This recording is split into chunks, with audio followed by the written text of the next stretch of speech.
Esta linda canción es para todos los mineros que día tras día, de sol a sol, luchan por un futuro mejor. La Sociedad de Hijos y amigos de Quirubilca, residentes en Trujillo, invitan a celebrar el Día del Trabajador este martes primero de mayo, con una gran kermés deportiva bailable en el local Complejo Deportivo Huanca, ex Instituto Chan Chan, Santo Dominguito, con la gran presentación de Si me quieres, si me quieres, si me quieres, dímelo. el Grupo Quirubilca. Tiempo deseo de hacer un brindis por los amores de hace un día. Grupo Sentimiento Errante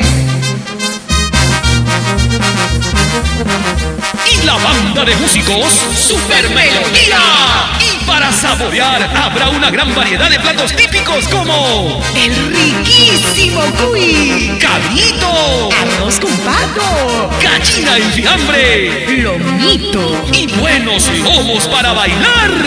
Y las infaltables, ricas, rubias heladitas para tomar.